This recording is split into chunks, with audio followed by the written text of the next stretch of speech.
तो आज मैं तुम लोग को समझाने वाला हूँ योर नेम की पूरी स्टोरी। तो चलो शुरू करते हैं। तो मिलो मित्सुआ से, गांव की लड़की होती है, वो इतामोरी में फंसी हुई होती है। रोज़ बोलती है कि भगवान से मुझे टोक्यो में एक लड़का बना देना। और मिलो ताकी से, टोक्यो का लड़का होता है, वो आर्किटेक्चर पढ़ता है। लाइफ भाग रही होती है उसकी। एक दिन दोनों सुबह उठते हैं और एक दूसरे की बॉडी में स्वैप पाते हैं। मित्सुआ ताकी बन गया होता है, ताकी मित्सुआ बन गया होता है। पहले दोनों को लगता है कि ये सपना है, पर जब दोस्त बोलते हैं कि कल तुम थोड़े वियर्ड लग रहे हैं, तब दोनों को समझ आता है कि अरे ये तो रियल था। हम दोनों एक दूसरे की बॉडी में स्वैप हो जाते हैं, तो दोनों एक दूसरे के लिए रूल्स भी बनाते हैं। हाँ, तो फिर उन रूल्स में ऐसा होता है कि मेरे पैसे मत उठाना, मेरी क्रश से दूर रहना। पर धीरे धीरे दोनों को मजा आने लगता है। मित्सुआ ताकि की क्रश सेट कर देता है, ताकि मित्सुआ को गाँव की स्टार बना देता है। दोनों एक दूसरे काम भी बना रहे होते हैं और बिना मिले बिना बात के दोनों को एक दूसरे से प्यार हो जाता है। पर ट्विस्ट यहीं से आता है पिक्चर, क्योंकि अभी बाकी है। एक दिन दोनों एक दूसरे की बॉडी में स्वैप होना बंद हो जाते हैं, तो ताकि को टेंशन होने लगती है कि क्या हो गया। तो वो स्केच के भरोसे इतामोरी पहुंच जाता है और लाइब्रेरी में न्यूज़पेपर देखता है। उस न्यूज़पेपर में उसको देखते ही होश उड़ जाता है।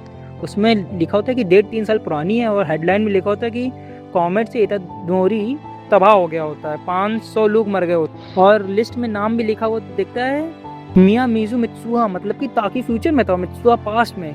वो मर भी चुकी होती है पास्ट में, पर ताकि तो मित्सुआ से प्यार करता है, मतलब कि वो मरी हुई लड़की से प्यार कर रहा होता है। यहीं से मूवी रोमांस से थ्रिलर में बदल जाती है।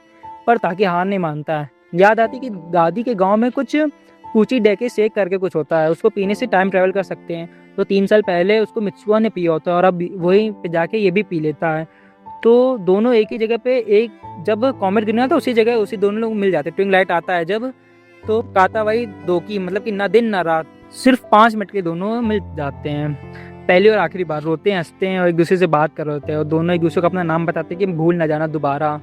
और लेकिन हाथ बस वो मित्सू लिख पाता है कि टाइम अप हो जाता है, मतलब टाइम खत्म हो जाता है। तो फिर मित्सू सबको बचा लेता है, गांव खत्म हो जाता है, पर लोग जिंदा होते हैं। पर किस कीमत पे? दोनों एक दूसरे को भूल चुके होते हैं, क्योंकि नाम नहीं याद होता, चेहरा नहीं याद होता, बस दिल में ऐसा खाली जगह होती है। 8 साल बाद दोनों एक दूसरे को मिलते हैं टोक्यो में।